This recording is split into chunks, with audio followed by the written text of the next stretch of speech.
All right, good morning, good afternoon, or good evening. Whatever time it is when you hear this message, I pray that you're poised to receive, to accept, and to respond to words of wisdom. Hashem.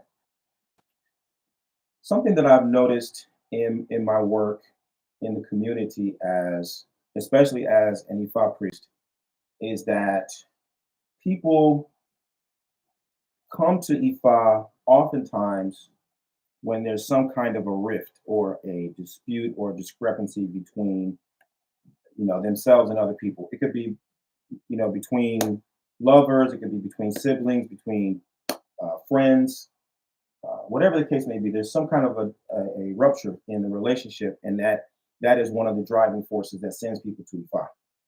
And something that I have noticed that is a recurring theme is that people are almost repulsed by the idea of apologizing and holding themselves accountable for co-creating their reality. So in other words, we really like to blame other people. And we really like to, if we can't blame other people, then we want to blame the witches. If we can't blame the witches, then we want to blame some unseen enemy far away. And far too often, the people who have positioned themselves as ritual specialists, as priests, priestesses, um, only reinforce the idea that it's because of what someone else did. We too often feed the idea that the person sitting in front of you is not in any way accountable for creating the undesirable outcomes that they're experiencing at the moment that they come for a consultation. And we like to say that things like the best apology is change behavior. The best apology is change behavior.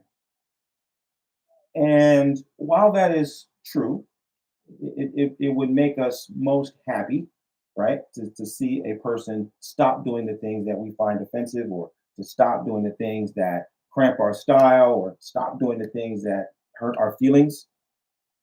It is unrealistic and painfully immature to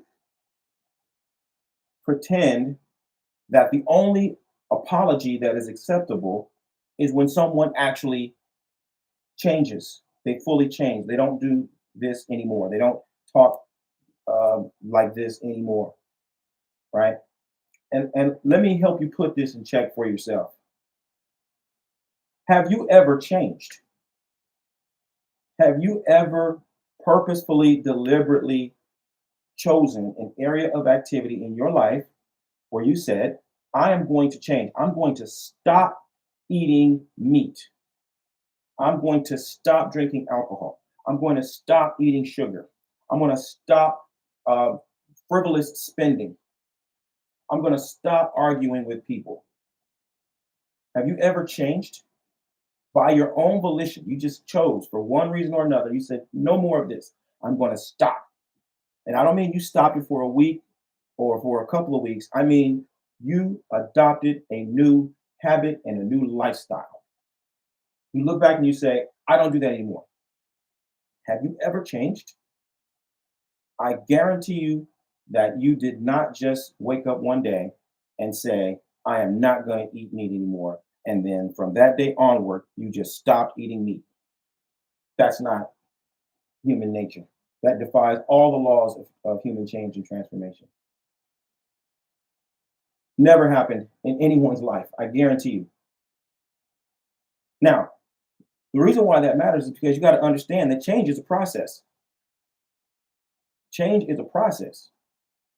And you may make up your mind to change something, but the steps that are necessary to build scaffolding in your lifestyle that will accommodate that change and sustain that change, that's where the time is required. So a person can genuinely say, I apologize for X, Y, and Z.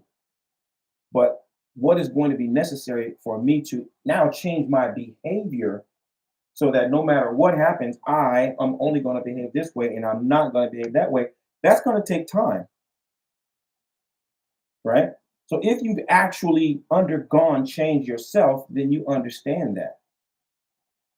In addition, because change is so sweeping and so expansive and comprehensive, you can't change 5 things about yourself at once.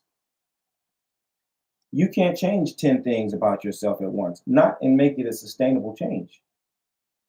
You're going to change one thing at a time. You're going to change one thing at a time. And so the studies will tell us that a change is something that you can sustain for 30 days. It becomes, a change in behavior becomes a habit and it develops into a lifestyle. About 90 days and you can develop what we call a lifestyle. You can do this for 90 days approximately, then they're going to say this is a lifestyle. So you're not going to change your whole life. You're not going to overhaul your eating and your dress code and your vocabulary and how you pray and who you associate with and how you spend your money. All that's not going to change overnight. It's going to take you months and years sometimes to adopt new behaviors and change your lifestyle. So anyone who has undergone that level of personal transformation is not going to say that the best apology is change behavior, and then I'm going to fold my hands and stand back and wait for you to change all of your behavior before I'll accept your apology. You have never undergone change if that's your attitude. And so another thing that I notice tends to be a trend is that people who adopt that attitude in that position also are less likely to apologize themselves.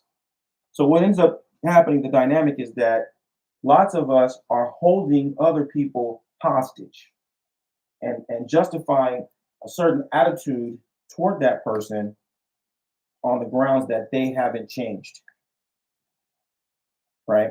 So that justifies you behaving in a certain way and doing things that you really don't want to change yourself, but you're able to blame the other person for not making the change themselves within themselves. Okay.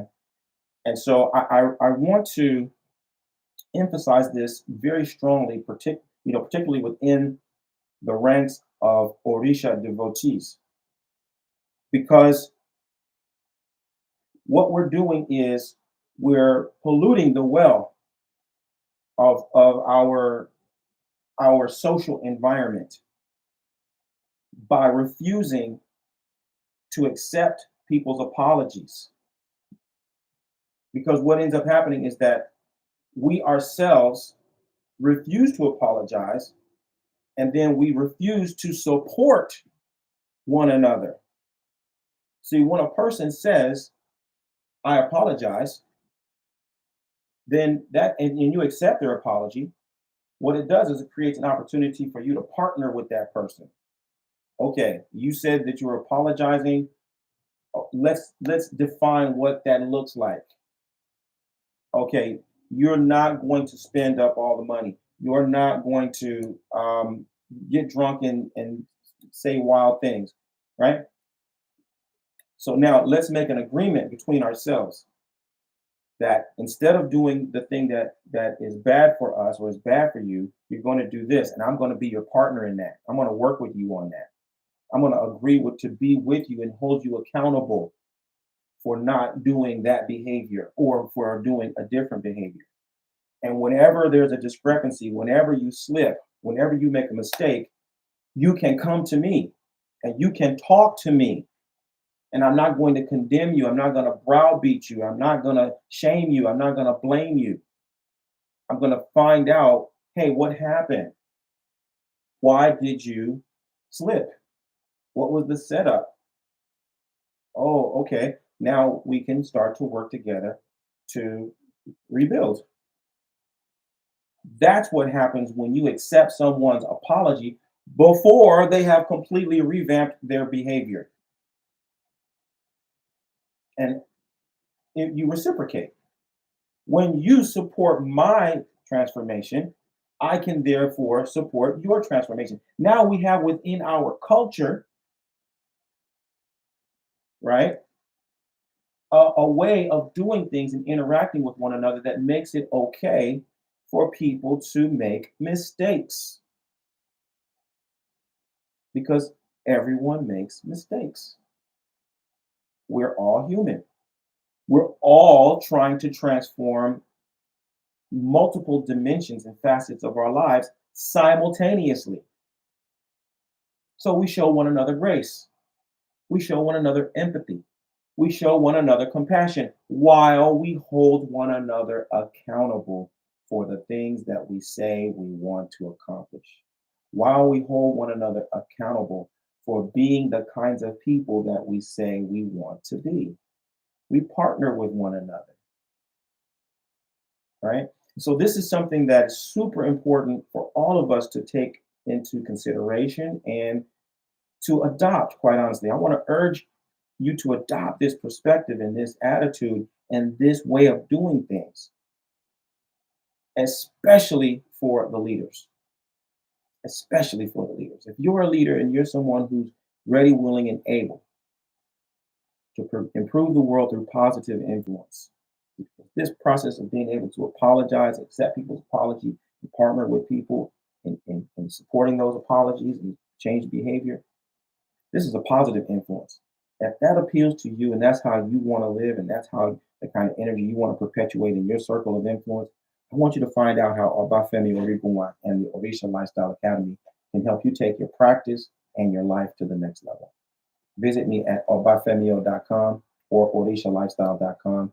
And let's start working together to help you live the medicine that will heal your life and heal the lives of those who you are destined to serve. I look forward to working with you. Bye for now. Bye.